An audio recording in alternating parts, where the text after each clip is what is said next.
They mocked General Reynaldo Mendoza until he led 200 troops through a North Korean trap. By 1954, the Korean War was supposed to be over.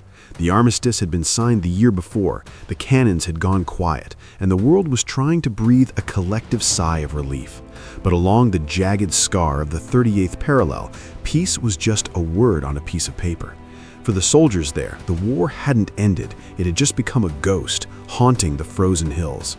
It was here, in this limbo between war and peace, that a Filipino commander was given a mission that sounded both insane and revolutionary. His name was Colonel Reynaldo Mendoza, and to his critics, he was a gambler, leading his men with untested tactics towards certain death. But what they didn't realize was that the real trap wasn't the one waiting for his men, it was the one he was setting for the future of war itself. Chapter 1. The Phony Peace. The Korean War, a meat grinder that had chewed up over 1 million lives, officially hit pause on July 27, 1953. But this wasn't a peace treaty. It was a ceasefire, a long, tense, shared breath between two sides that still hated each other. In the months that followed, the demilitarized zone, the DMZ, became one of the most dangerous places on the planet. It was a 4-kilometer-wide wound across the Korean peninsula, infected with landmines, listening posts, and the constant threat of sudden, bloody violence. This was the new home for the Philippine Expeditionary Force to Korea, or PEFTOK. In April 1954, the last rotation of Filipino troops arrived, the 2nd Battalion Combat Team, who went by the fearsome name, the Black Lions. These guys weren't fresh-faced recruits. The Black Lions were a battle-hardened unit, forged in the humid jungles of the Philippines during a brutal anti-communist campaign. They were masters of guerrilla warfare, of the ambush and the silent patrol. But Korea was a different animal. The jungles they knew were replaced by bare, windswept hills. Their old enemy was replaced by disciplined, heavily armed North Korean and Chinese soldiers who watched their every single move. Leading the Black Lions was Colonel Reynaldo Mendoza. A 1940 graduate of the Philippine Military Academy, Mendoza was a soldier's soldier, smart, disciplined, and a proven leader. He knew their job wasn't to conquer land, but to guard a fragile, broken peace. He drilled his men on constant vigilance, on securing their chunk of the DMZ, and, just as importantly, on helping rebuild the shattered South Korean countryside. They weren't just soldiers, they were peacekeepers, builders, and diplomats who happened to carry rifles. But this focus on peacekeeping didn't sit right with everyone. In a place where the echoes of artillery were still bouncing off the hills, Mendoza's methods could look a lot like weakness. The tension was so thick you could taste it. The armistice was violated every day. Probes, infiltrations, and small-scale firefights were common. The Black Lions were attached to the 24th Infantry Division, part of a UN command that was still very much on a war footing. In that environment, winning the peace was a strange new idea, and the men who championed it, like Mendoza, often had to prove it wasn't just a fast track to getting your soldiers killed. The ultimate test of his leadership was coming, and it would challenge every rule in the book. Chapter 2. The Chopper Gambit.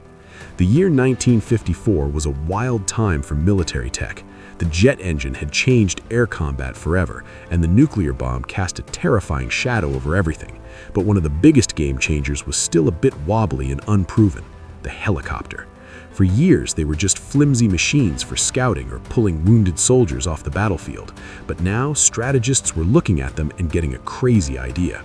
What if you could use them to leapfrog the front lines, to drop troops deep behind the enemy and hit them with shocking speed and surprise? It was in this climate of innovation that Colonel Mendoza's unit got a unique and dangerous opportunity.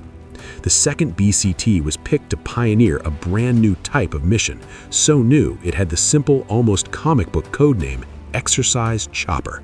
The idea was bold as hell. A small, hand-picked team of Black Lions would fly by helicopter deep into territory marked as enemy-held for the exercise. Their job was to hit fast, simulate blowing up key targets like bridges and ammo dumps, and then get out before the enemy even knew what hit them. To the old-school military minds, it sounded like a suicide mission, and why wouldn't it? The helicopters of the day were notoriously unreliable and easy to shoot down. Dropping a small team that deep into hostile territory broke every rule. If they got found out, they'd be cut off, surrounded, and wiped out.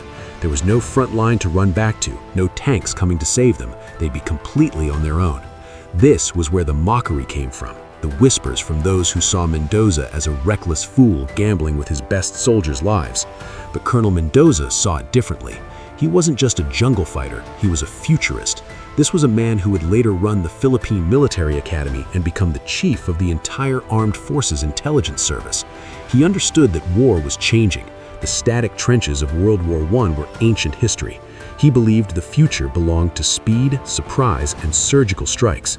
He'd learned the value of smarts and unconventional thinking fighting insurgents back home, and he saw exercise Chopper not as a risk, but the next logical step. Mendoza hand-picked the team himself. These were his best, veterans of countless firefights, men who could navigate by the stars and stay hidden for hours. They knew how to fight, but more importantly, they knew how to survive. He briefed them personally, not in some stuffy tent, but on the ground, drawing maps in the dirt. He walked them through every single phase, drilling them on what to do if a chopper went down, if they were spotted early, or if the enemy was waiting for them at the exfiltration point. He wasn't just sending them into danger, he was arming them with his own foresight. Chapter 3. Into the Valley of Ghosts. The day of the mission came with a cold, metallic taste in the air. Inside the briefing tent, you could feel the nervous energy, but it was laser-focused. Colonel Mendoza stood before his team, his face a calm, unreadable mask. He didn't give some big, fiery speech. His voice was steady, almost clinical, but every word landed with the weight of the moment. He told them he trusted them, not just as soldiers, but as pioneers. This wasn't just a training run. It was about proving that a small, smart team could change the course of a battle. As the sun started to bleed over the Korean hills, the iconic wop-wop-wop of helicopter blades cut through the morning silence. The team, dressed in dark fatigues with all their patches removed, climbed aboard. Their faces were grim, professional. As the helicopters lifted, the world below shrank into a map of brown hills and dark valleys. They were crossing a line, leaving the relative safety of the UN sector and plunging into the unknown. The flight itself was pure tension. The helicopters flew low, hugging the curves of the earth to stay off radar. Every man on board was a coiled spring, eyes scanning the ground for any sign of trouble. They were flying into the Yanggu Valley, an area they knew from patrols, but this time they were going deeper than any patrol had dared to go. Suddenly, the helicopters dropped into a small hidden clearing. The second the skids hit dirt, the Black Lions were out, forming a defensive perimeter with a speed that only comes from years of training. 60 seconds later, the clearing was empty. The helicopters were gone, their sound fading away, leaving behind a silence that was almost deafening. The team was alone, ghosts in a hostile land. Led by a young, sharp-eyed lieutenant chosen by Mendoza, the team began to move. They flowed across the landscape, using every shadow, every dip in the ground for cover. Their target was a simulated railway bridge, a key supply line for the enemy. The journey was a nerve-shredding crawl. The landscape was a junkyard of war, unexploded shells, rusted barbed wire, the ghosts of old trenches. Every step was deliberate, every sound echoing in the stillness. They started seeing signs of recent enemy activity, fresh boot prints, empty ration tins, and the embers of a campfire. The enemy was here, and they were close. The tension cranked up another notch. This wasn't a training exercise anymore. It was a real-world game of hide-and-seek where the prize for being it was a bullet. The mockery from the doubters seemed to hang in the air, a reminder of just how far out on a limb they were. After hours of painstaking movement, they saw it, the railway bridge, a stark skeleton of steel over a deep ravine. The team went to work, planting their fake demolition charges with silent, practiced efficiency. Just as they were finishing, the lieutenant scanned their escape route with his binoculars. He froze. His blood ran cold. On a ridge overlooking their planned path to the exfiltration point, figures had appeared, an enemy patrol, and they were sitting right between the Black Lions and their only way home. The trap had been sprung. Chapter 4. The General's Foresight. The lieutenant's heart was trying to hammer its way out of his chest, but his training slammed down on the panic. They couldn't afford it.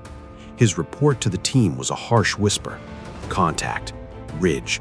500 meters. On our exfil. The men vanished into the brush, their movements pure instinct. The pioneers of a new age of warfare were seconds away from becoming a forgotten tragedy. This was it. This was the exact moment Mendoza had planned for. This was where his obsessive planning would either save his men or damn them. Back at the command post, the coded message came in. Mendoza didn't flinch. He just gave a grim nod. The doubters who were watching the operation unfold were likely getting ready to say, "I told you so." But Mendoza hadn't just planned for success. He had planned for failure. He had planned for the enemy to be smart. He had built multiple escape routes into the mission. He had 2 alternate extraction zones, each with its own hidden approach. And he had one more trick up his sleeve. The lieutenant on the ground, remembering his commander's exhaustive briefings, knew exactly what to do. The main escape route was now a death trap. It was bait. He signaled his team and they began to melt away, not towards the enemy, but away from them, deeper into the woods toward a secondary route Mendoza himself had picked out on the map. It was a longer, harder path, but it offered the one thing they desperately needed: cover. As the Black Lions began their retreat, another part of Mendoza's plan kicked into gear miles away. A flight of U.S. fighter jets, supposedly on a routine patrol, suddenly firewalled their throttles, creating a sonic boom that cracked like thunder across the valleys. For the enemy patrol on that ridge, this massive noise was a huge distraction. Was it an air raid? An attack? They were looking up at the sky, not down at the woods. It was a simple, brilliant piece of psychological warfare designed to buy his men a few precious minutes, and it worked. The enemy patrol was distracted. It was the window the Black Lions needed. They moved with a new urgency, using their jungle skills to cover the rough ground with shocking speed. They were in a race against the sun and against an enemy who now knew they were out there. They reached the secondary extraction zone, a rocky little plateau, just as the sun began to dip below the horizon. They scanned the empty sky, their hearts pounding. Had something gone wrong? Were they stranded? Then they heard it, faintly at first, then growing louder, the familiar life-saving chop of helicopter blades. The extraction choppers came in low and fast, appearing out of the dusk like avenging angels. The Black Lions scrambled aboard. As they lifted off, they looked down and saw enemy soldiers finally breaking through the trees, firing uselessly into the sky. They had done it. They had walked into a trap, completed their mission, and escaped, not by luck, but by brilliant design. It wasn't a victory of firepower, it was a victory of intellect. The mockery back at base had fallen silent, replaced by the thundering sound of a successful revolution. Chapter 6: Silencing the Doubters. The flight back was the complete opposite of the flight in. The tension was gone, replaced by a quiet, bone-tired joy. These were professionals, not show-offs, but as they looked at each other in the dim light of the cabin, they knew.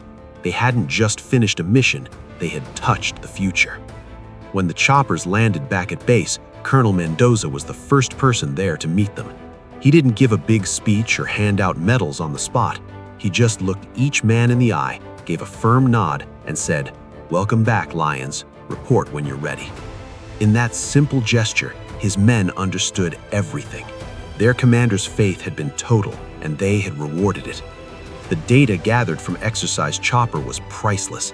The mission proved that helicopter assaults weren't just a crazy theory, they were a deadly effective tactic.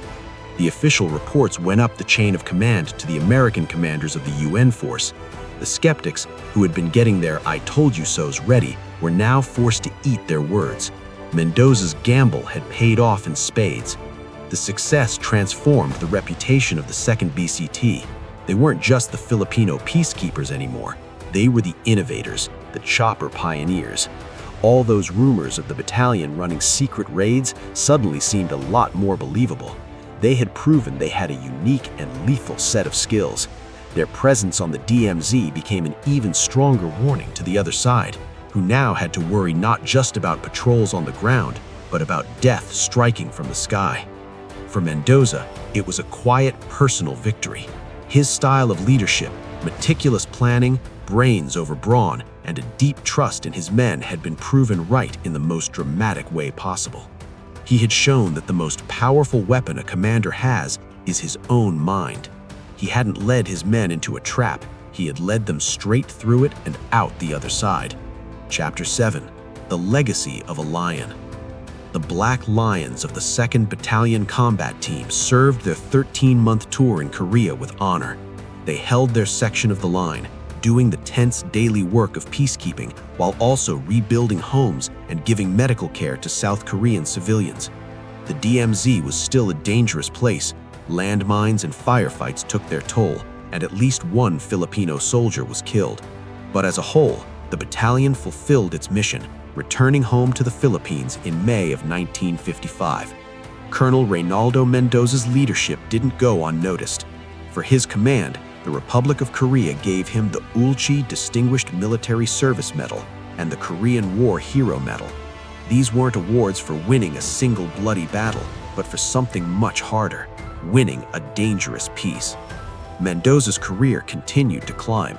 Eventually, he became a brigadier general and served as the superintendent of the prestigious Philippine Military Academy, shaping the next generation of military leaders. He also led the intelligence service of the Armed Forces of the Philippines, a job that his performance in Korea had practically been an audition for. Today, the story of Exercise Chopper is more than just a forgotten war story. It's a powerful example that courage isn't just about charging headfirst into gunfire. It's also about having the brains to challenge the old way of doing things, to innovate under pressure, and to lead with foresight. The title of hero isn't just for those who lead men into the fight, but also for those who, through their brilliance, guide them safely home again. Reynaldo Mendoza and his Black Lions were mocked by some, but they proved that sometimes the most effective trap is the one you teach your own soldiers how to beat. If you found this piece of forgotten military history fascinating, be sure to subscribe and hit that notification bell so you don't miss our next story. And if you're interested in another incredible tale of Filipino courage against impossible odds, check out our video on the Battle of Yultong, where another group of Filipino heroes made their legendary stand. We'll see you in the next one. Innumerable thanks for subscribing, liking, and commenting to our video. May God bless us all, always.